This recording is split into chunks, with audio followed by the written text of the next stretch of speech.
Hello students, आज हम 9th class history के सेकंड चैप्टर रशियन रिवॉल्यूशन के बारे में डिस्कस करेंगे। जैसे कि हमने पिछले लेसन फ्रेंच रिवॉल्यूशन के बारे में पढ़ा, तो आज हमारा सेकंड चैप्टर रहेगा रशियन रिवॉल्यूशन।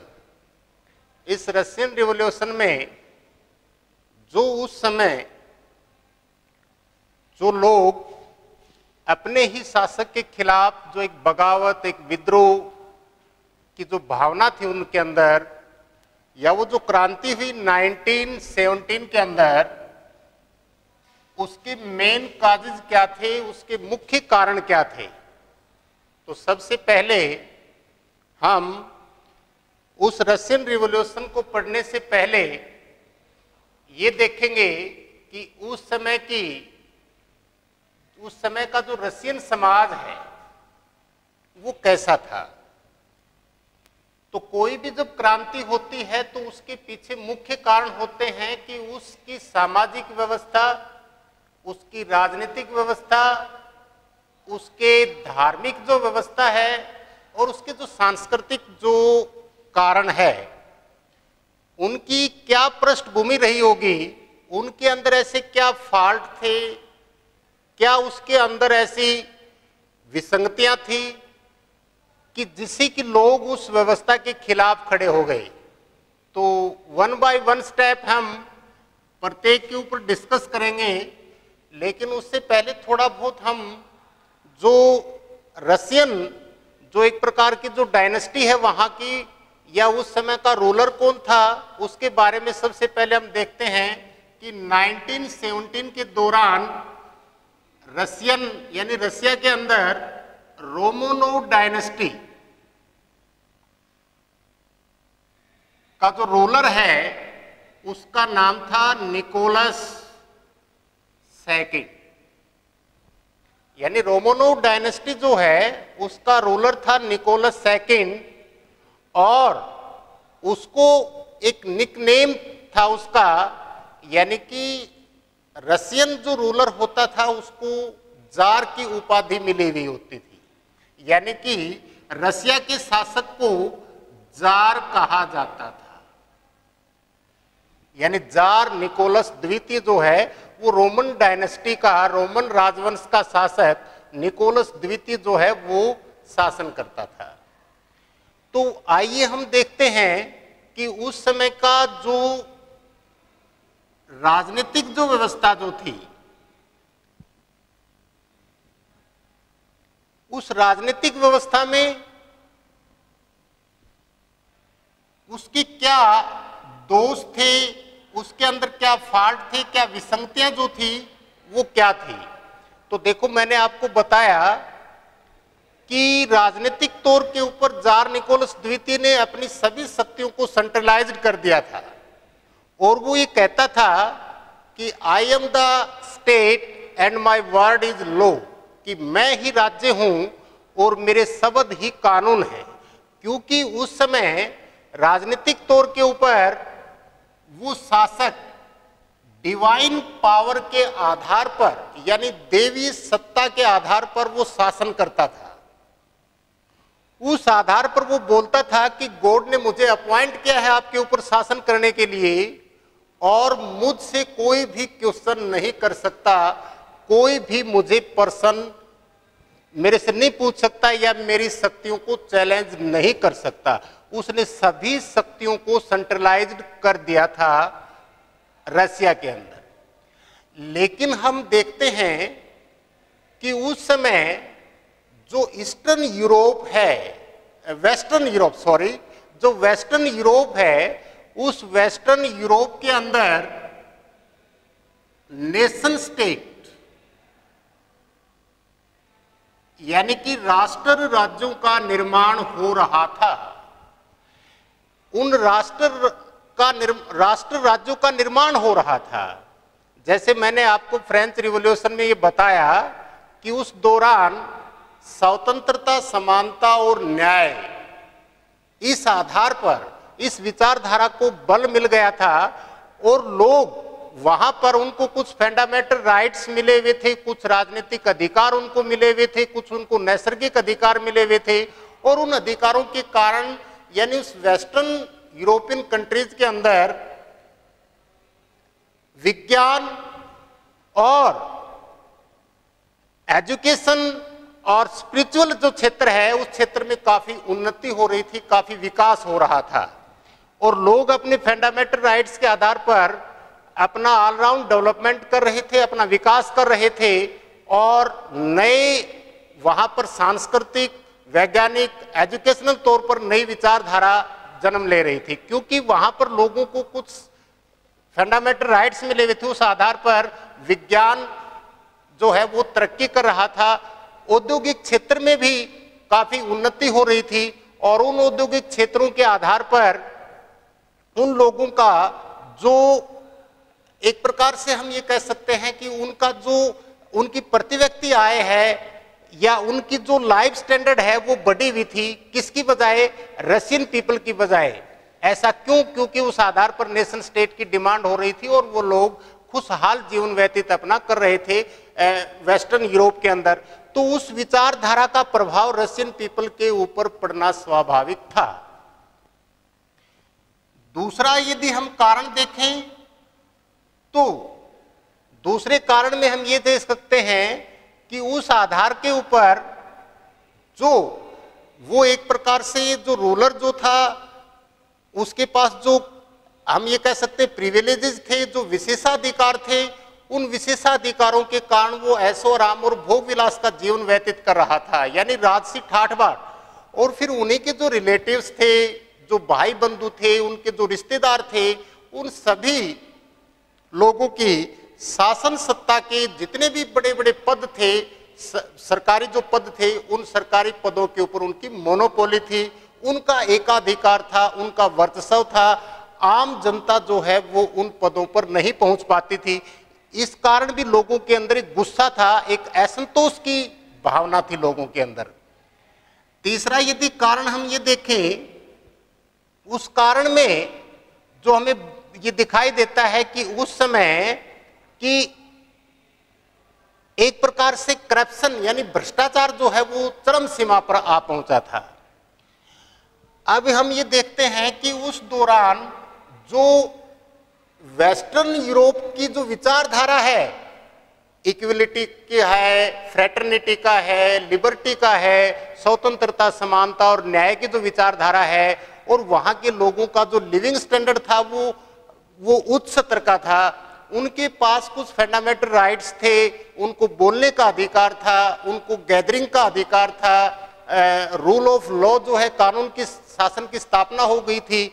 तो उस आधार पर रशियन पीपल की तुलना में वो लोग, उनका जीवन स्तर काफी आगे था, और रशियन लोग काफी पिछड़े हुए थे, गरीबी थी, भूखमरी थी, और साथ के साथ उन्होंने ये तुलनात्मक अध्ययन किया कि हमारे जो जितने भी दुख हैं जीवन में, जो भी कठिनाइयां हैं, मुसीबत जो है, परेशानियां जो हैं, उन सभी का कारण जो है वो जो जार की जो निरंकुश जो शक्तियां हैं, जो एब्सोल्यूट जो पावर हैं, उस एब्सोल्यूट पावर को वो यूज कर रहा है और खुद ऐशो आराम और भोग विलास का जीवन व्यतीत कर रहा है। राजा की शक्तियों को कोई चैलेंज नहीं कर सकता, उसके ऊपर किसी प्रकार का कोई नियंत्रण नहीं है। वो खुद जो है एक प्रकार से अपनी मतलब हम ये कह सकते हैं इच्छानुसार शक्तियों का इस्तेमाल कर रहा है। तो क्या हुआ, रशियन पीपल के अंदर एक प्रकार से गुस्सा था, असंतोष की भावना थी। उस भावना के आधार पर रशिया के अंदर यदि हम देखें तो 1905 टू 1911 इस दौरान रशिया के अंदर पॉलिटिकल रिफॉर्म्स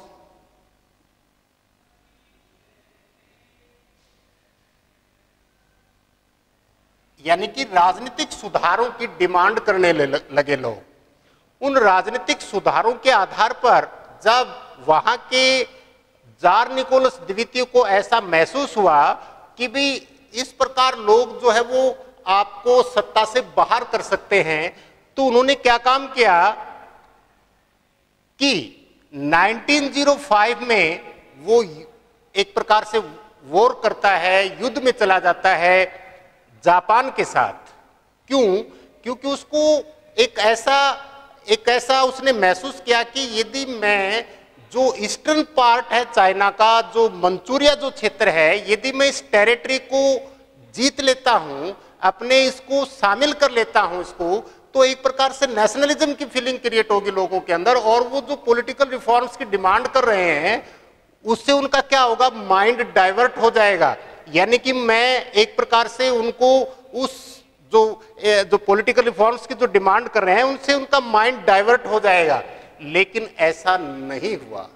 कारण क्या था कि 1905 में जो रशियन और जापान का जो वॉर है, जो युद्ध है, उस युद्ध में जापान की जीत हो जाती है।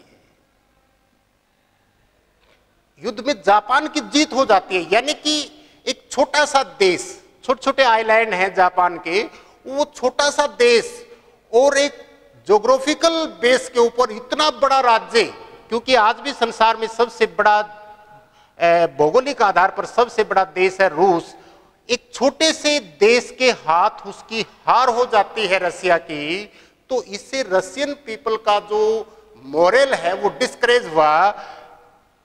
और साथ के साथ जब उस हार ने मनोबल को तोड़ दिया, रशियन पीपल का जो मनोबल था वो टूट गया, क्योंकि ये एक ऐसा युद्ध था कि जैसे चींटी और हाथी का कोई मुकाबला नहीं हो सकता। आप थोड़ी सा एक कल्पना कर सकते हैं कि एक हाथी और चींटी के युद्ध में जब चींटी जीत जाती है, ऐसा ही जापान और रशिया के युद्ध में हुआ, और इससे मोरल डिस्करेज हुआ रशियन पीपल का। तो उससे क्या हुआ, देखो, ये भी एक प्रकार से गुस्सा था अपने शासक के खिलाफ। अब देखो क्या करता है, वो थोड़ा सा पॉलिटिकल रिफॉर्म्स करता है, और वो पॉलिटिकल रिफॉर्म करता है 1911 के अंदर। और 1911 में क्या करता है वो, 1911 के अंदर वो एक ड्यूमा मतलब एक पॉलिटिकल असेंबली है। ये आज भी रसिया की जो कानून बनाने वाले जो सबसे अंतिम सभा है वो ड्यूमा है। यानी ड्यूमा एक प्रकार से हम कह सकते हैं कि वो पार्लियामेंट को स्टैब्लिश करता है, और वहां के उस समय जो प्राइम मिनिस्टर वो था पीटर स्टोल्पिन।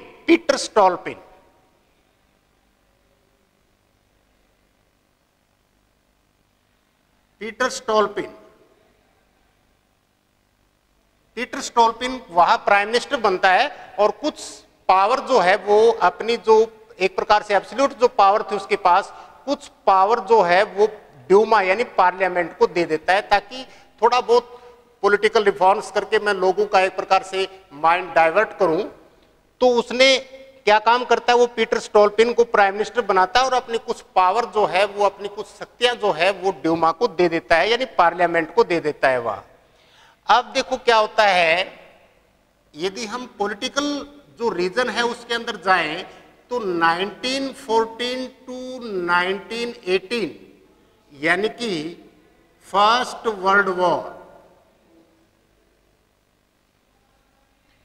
वॉर जो है वो सर्बिया के साथ ऑस्ट्रेलिया के खिलाफ जो है वो फर्स्ट वर्ल्ड वॉर में ऑस्ट्रिया के खिलाफ जो है वो फर्स्ट वर्ल्ड वॉर में चला जाता है, लेकिन उसके खिलाफ जो है फिर जर्मनी उसके अगेंस्ट आ जाता है। तो ये जो 1914 टू 1918 का जो फर्स्ट वर्ल्ड वॉर का जो पीरियड है, उस दौरान रसिया के कम से कम 20 लाख सोल्जर्स यानी सैनिक जो हैं उनकी डेथ हो जाती है।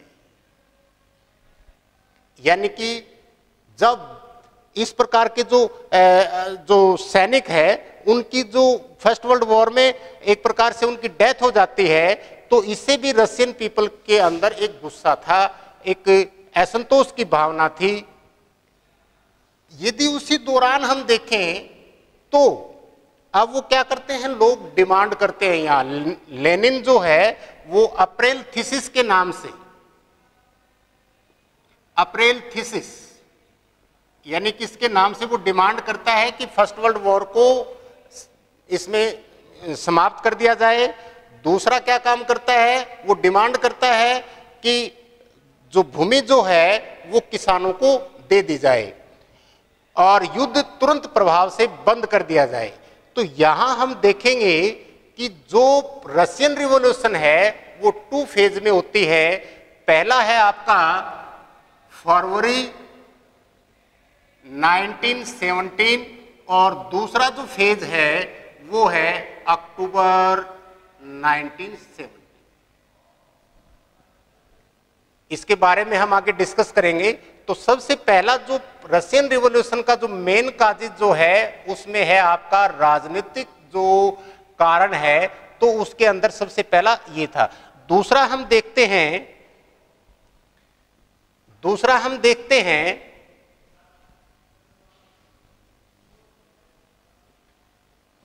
वो दूसरा कारण है आपका सामाजिक कारण।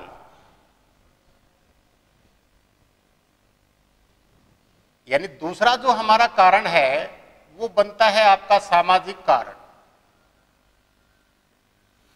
जिस प्रकार हम देखते हैं कि उस समय का जो समाज है वो समाज जो है वो 3 वर्गों में बटा हुआ था। सबसे पहला जो क्लास था आपका वो था क्लर्जी क्लास, यानी कि पादरी वर्ग। दूसरा था वो आपका नोबिलिटी, यानी कि कुलीन वर्ग। और तीसरा था आपका सामान्य जन। यानी कि हम सबसे पहले पादरी वर्ग की बात करें तो इसमें सब देखो, ऑर्थोडॉक्स कैथोलिक चर्च को मानने वाले लोग थे मोस्टली रसिया के अंदर। ऑर्थोडॉक्स चर्च उसमें विश्वास करने वाले लोग थे। तो उसमें सबसे बड़ा जो एक स्पिरिचुअल लीडर था, जो सबसे बड़ा जो धार्मिक जो इसका नेता था, जो इसका लीडर था, उसका नाम था रासपुतीन। ये जो रासपुतीन एक स्पिरिचुअल लीडर था ऑर्थोडॉक्स चर्च का रसिया के अंदर। ये जो रासपुतीन जो लोग व्यक्ति जो था, ये अपनी एक कलरफुल लाइफ के लिए जाना जाता है। यानी कि हम ये कह सकते हैं कि एक जो कलरफुल लाइफ मतलब जो मतलब रंग मिजाजी जो व्यक्ति होता है, यानी कि जो एक प्रकार से हम ये कह सकते हैं कि मौज मस्ती करने वाला लोग। क्योंकि देखो कोई भी देश है, किसी भी देश के अंदर यदि जो संत समाज होता है उस संत समाज की एक प्रकार से लोगों का उसके अंदर काफी विश्वास होता है, काफी उसके अंदर श्रद्धा होती है, वो इसको विश्वास की दृष्टि से देखते हैं और उससे ये अपेक्षा की जाती है कि वो व्यक्ति जो सबसे बड़े एक धार्मिक पद के ऊपर बैठा है वो समाज के अंदर कुछ ऐसे नैतिक मापदंडों की व्यवस्था करेगा, उनकी स्थापना करेगा। फिर उस ऐसे संत की, ऐसे स्पिरिचुअल लीडर को लोग एक भगवान के रूप में देखते हैं, काफी उसको श्रद्धा की दृष्टि से देखते हैं। लेकिन वो खुद एक कलरफुल लाइफ यानी रंग मिजाजी व्यक्ति हो, एक प्रकार से हम ये कह सकते हैं कि एक अय्यास प्रवृत्ति का व्यक्ति था ये। तो लोगों की जो धार्मिक भावनाएं जो थी, उन धार्मिक भावनाओं के साथ खिलवाड़ हो रहा था।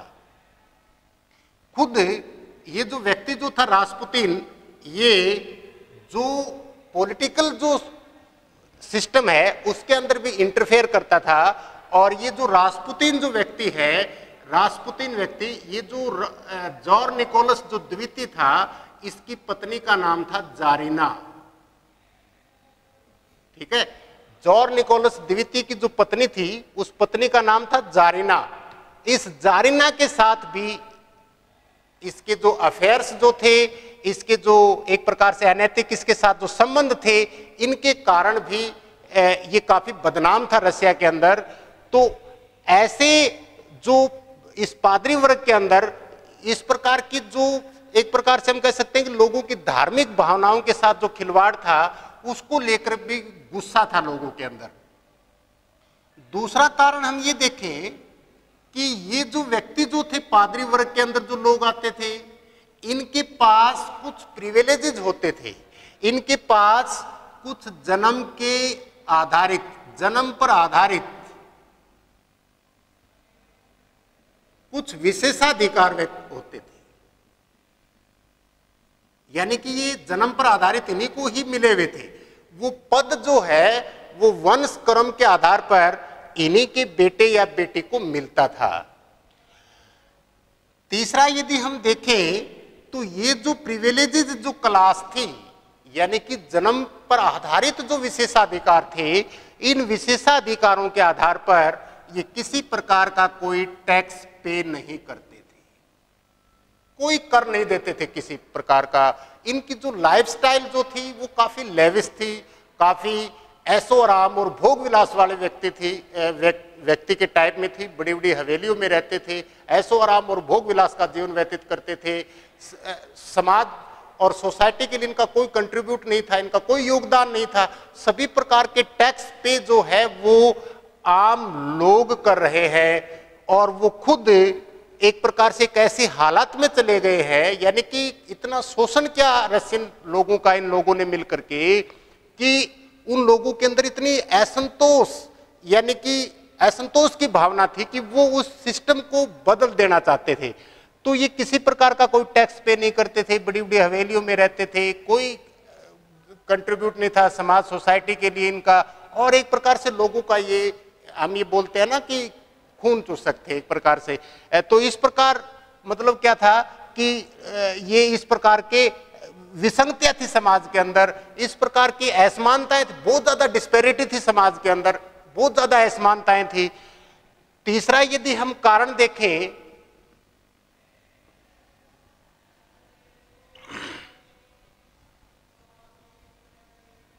तो वो कारण है आपका आर्थिक कारण, इकोनॉमिकल काजेज, यानी कि जो आपका आर्थिक कारण है। देखो रशिया के अंदर रेवेन्यू कलेक्शन का कोई प्रॉपर सिस्टम नहीं था, कोई ऐसी व्यवस्था नहीं थी, क्योंकि फर्स्ट और सेकंड क्लास तो कोई टैक्स पे नहीं कर रहा है। सभी प्रकार के टैक्स जो है पे वो कर रहे हैं आम जन, आम लोग। तो इस आर्थिक कारण में हम देखते हैं नंबर सबसे पहला कि 1905 में जो रशियन जापानीज जो वार हुआ, उस रशियन जापानीज वार के दौरान जो अपव्यय हुआ, जो धन खर्च हुआ, और साथ के साथ हार हुई रशियन पीपल की, और उनका मॉरल डिस्करेज हुआ, उनकी एक प्रकार से हम ये कह सकते हैं कि एक असंतोष की भावना पैदा हुई। तो उस समय रेवेन्यू कलेक्शन का कोई प्रॉपर सिस्टम नहीं होता था। तो इस प्रकार क्या हुआ कि उन युद्धों की भरपाई के लिए उन्होंने क्या काम किया, आम जन के ऊपर टैक्स जो है वो इंक्रीज कर दिए, बढ़ा दिए। क्योंकि देखो आज भी हम अपनी सरकार को टैक्स पे करते हैं, लेकिन इस आधार पर, अपनी इस इच्छा पर कि उस पैसे का एक प्रॉपर मतलब टैक्स कलेक्शन का एक प्रॉपर सिस्टम होता है, बजट होता है, उसमें आय और व्यय दोनों बताई जाती है, और फिर वो पैसा हम कहाँ खर्च कर रहे हैं, क्योंकि हम खुशी खुशी उस टैक्स को पे कर रहे हैं और हमें पता है कि वो पैसा हमारे ही जन कल्याण के ऊपर खर्च होगा, तो हम खुशी खुशी उसको पे करते हैं। और उसका एक प्रॉपर सिस्टम होता है, आय और व्यय बताई जाती है आम लोगों को, और वो पैसा कहाँ खर्च होगा, सरकार की आमदनी के सोर्स क्या होंगे, हम hospital, school, university, college, playground, ये सब जो आपके जन कल्याण के लिए, सोशल वेलफेयर के लिए पैसा खर्च करेंगे, तो हम खुशी खुशी उसको पे करते हैं। लेकिन यहां पर उस जनता के खून पसीने की गाढ़ी कमाई पर ये दो वर्ग के लोग ऐश कर रहे हैं, ये ऐश कर रहे हैं, और फिर जो स्टेट का जो एक प्रकार से हम ये कहते हैं खर्चों की भरपाई करने के लिए ये हमारे ऊपर जो है वो टैक्स इंक्रीज कर रहे हैं, और उससे हमें कोई बेनिफिट नहीं मिल रहा है किसी प्रकार का। तो एक प्रकार से लोगों के अंदर ये गुस्सा था। दूसरा कारण हम ये देखें कि रशिया के अंदर एक प्रकार से जो एब्सोल्यूट मोनार्क जो है वो रूल करता था, और वेस्टर्न जो यूरोपियन कंट्रीज के जो लोग हैं, इनके अंदर एक प्रकार से उनकी प्रति व्यक्ति आय बढ़ रही है, उनके पास उनका लिविंग स्टैंडर्ड हाई हो चुका है बजाय रशियन पीपल के। तो यहां पर क्या हुआ, जो वेस्टर्न यूरोप के जो कंट्रीज हैं इनके अंदर एक प्रकार से इंडस्ट्रियलाइजेशन जो है वो इंक्रीज हुआ, नई नई इंडस्ट्री, नई नई फैक्ट्रियां आई, कल कारखाने खुलने लगे। उन कल कारखाने खुलने से लोगों की जो उनको एक प्रकार से रोजगार मिला, उनकी प्रति व्यक्ति आय बढ़ी, उनका लिविंग स्टैंडर्ड बढ़ा। लेकिन रसिया के अंदर हम देखते हैं कि इंडस्ट्रियल जो रिवॉल्यूशन है, जो एक प्रकार से औद्योगिक जो क्रांति है वो नहीं आ पाई थी, क्योंकि वो स्टेट जो है वो इन सब चीजों की तरफ कोई ध्यान नहीं दे रहा है। यदि हम ये देखें कि इतने बड़े देश के अंदर उस समय जब रशियन रिवॉल्यूशन हुआ तो उस समय 5,000 जो फैक्ट्री जो है 500 फैक्ट्रीज, यानी कि 500 फैक्ट्रियां थी इसके अंदर रसिया के अंदर। तो इतने बड़े देश के अंदर सिर्फ 500 फैक्ट्रियां, और उस समय भी वो ज्यादा इस प्रकार का हम ये कह सकते हैं कि उनके जो रॉ मटेरियल्स वगैरह थे, रिसोर्सेज जो वगैरह थे, वो इतनी ज्यादा उच्च टेक्नोलॉजी नहीं थी, स्थापित नहीं हो पाई थी। तो इस कारण हम देखते हैं कि जो वहां का जो मजदूर वर्ग है उनकी जो आय है वो दिन प्रतिदिन कम होती गई, क्योंकि नई टेक्नोलॉजी स्थापित नहीं की जा रही है, नई मशीनें नहीं लाई जा रही हैं, या उत्पादन उसके एवज में नहीं बढ़ पा रहा है, तो दिन प्रतिदिन मजदूरों की जो आय है वो कम होती चली गई। यहां पर एक बहुत ही मजेदार घटना घटती है। ये मजदूर जो हैं वो अपनी आय, अपनी जो प्रति व्यक्ति आय, बोनस, उसकी वृद्धि के लिए उन्होंने एक मूवमेंट चला, एक जुलूस निकाला, और वो जुलूस जो है वो 1905 में निकाला। उन्होंने मार्च किया मॉस्को की तरफ। शासक ने सेना बुलाने के आदेश दे दिए। सेना और मजदूरों का आमना सामना हुआ और 100 से ज्यादा लोग उस फायरिंग में मारे गए।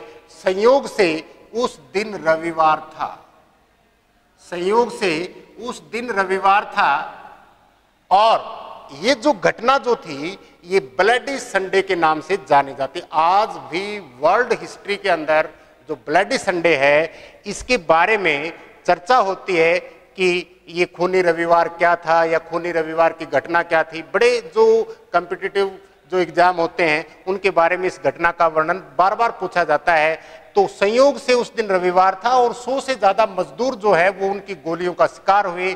ब्लडी संडे, यानी आप इस घटना को जलियांवाला बाग जो इंसिडेंट्स है उस घटना से जोड़ करके देख सकते हैं, क्योंकि उसके बाद जलियांवाला बाग इंसिडेंट्स के बाद इंडियन पीपल के अंदर भी एक नेशनलिज्म की जो फीलिंग है वो क्रिएट हो रही थी। तो ये भी एक गुस्सा था लोगों के अंदर।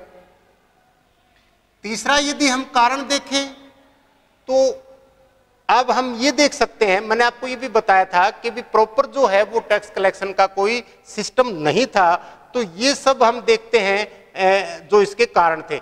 चौथा कारण है सर्फडम। सर्फडम, सर्फडम यानी कि ये एक रशियन वर्ड है, इसका मतलब होता है बेगार। इसका मतलब है बिना वेतन दिए किसी व्यक्ति से कार्य लेना। तो एक प्रकार, और फिर ये भी एक सिस्टम था, यदि आप उस सर्फ को किसी दूसरे के यहां देते हैं तो पहले उसको फीस उसको पे करनी होगी, तब आप उसको, यानी एक प्रकार से बंधुआ मजदूरी थी। ठीक है।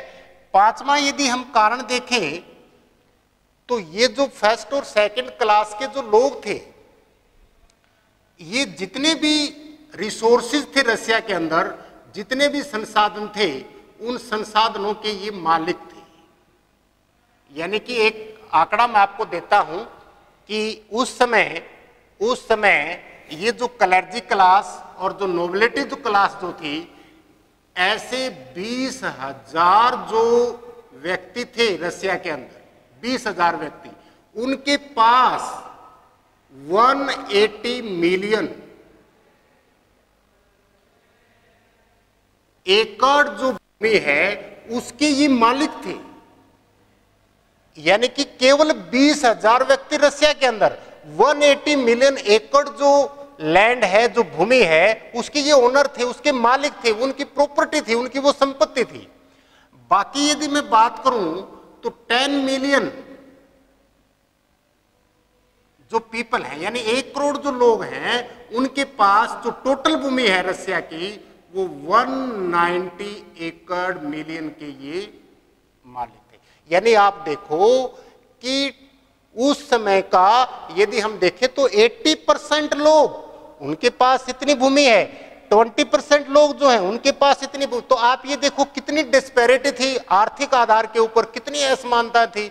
तो आप कल्पना कर सकते हैं कि सर्फडम, आर्थिक असमानताएं, प्रिविलेजेस क्लास, टैक्स जो कलेक्शन है उसका कोई प्रॉपर सिस्टम ना होना, और फिर ऊपर फर्स्ट और सेकंड क्लास के जो लोग हैं वो ऐसा आराम और भोग विलास का जीवन व्यतीत कर रहे हैं।